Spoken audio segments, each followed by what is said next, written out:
So my daughter and I were at the mall recently, and we had an interesting conversation that sparked some thoughts in my head.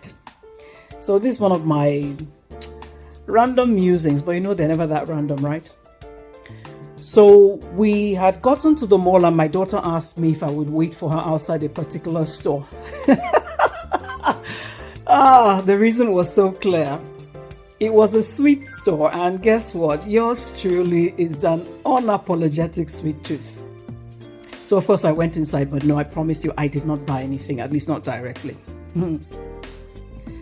A few minutes later, my daughter turned and she said to me, "Oh mom, do we still have this in Nigeria?"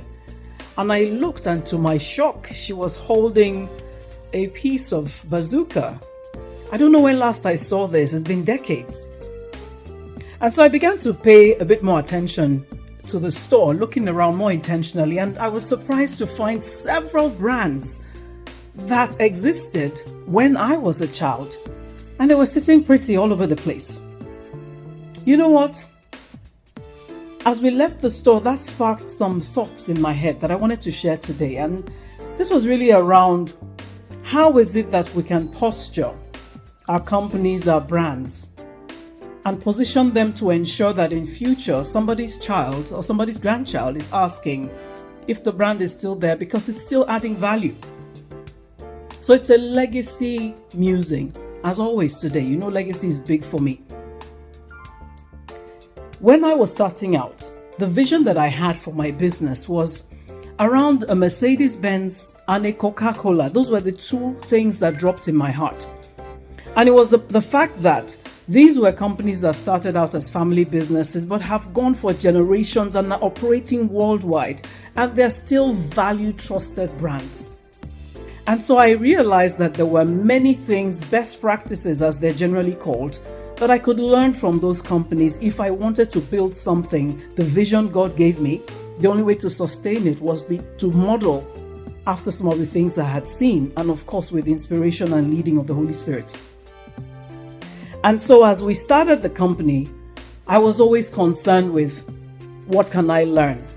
What are the systems? What kinds of policies work? What kinds of procedures need to be in place? What is governance? What kind of frameworks do I need to put in place? What is a board? What do I need on the board? What kind of people do I need to fill those competence needs? What kind of internal controls do we need to put in place? What's going on in the economy that I need to be paying attention to? How does it impact my business? How do I get it involved in the industry to the degree that I understand the things that underpin my area of operation? How do I hire? Who should I hire? How do I fire? That's also important. What are the things? How do I empower my people? How do I build that spirit of enterprise in them? How do I change or adapt the way that I lead such that beyond building capacity in them, they also are clear from my leadership that they can challenge me when need be in the interest of the business? How do I truly partner with them to get the best out of them, knowing that I in my singular self can never be the be all and end all? What mistakes might I need to avoid making because I've paid attention to the lessons from other people? What kind of compliance issues are in place around my industry? How do I position myself to deal with them in advance, making sure that I'm a good corporate citizen? What kinds of legal issues might there be within my industry, within the business that I do? What kinds of, there's so much to just think through as you build a business that you want to be sustainable. What are the issues? What's happening in the broader ecosystem? Not just in your local economy, but globally, that may impact you. What does your supply chain look like? Where can you strengthen it? What are the key man risks in your business? What is a key man risk? So many questions. Leadership for me has been about questioning, learning, trial and error, and taking even my failings and mining value out of them because I'm going somewhere. I think the biggest thing for me on this journey has been the understanding that your best of intentions, your best of aspirations still land on the table of the people and how you lead them and enable and empower them, backed by a very robust system. All right, so this is me, and I'm still on that journey. And it's not perfect, but I think that at almost 31 years of operations in the economy that we're in, I can pat myself on the back and say, well done. And I celebrate my team every day. I have such phenomenal people that work with us. But this is about you, really. And it's a question that, what do you need to do differently? What do you need to do better? What do you need to stop doing completely? Who do you need to bring on board?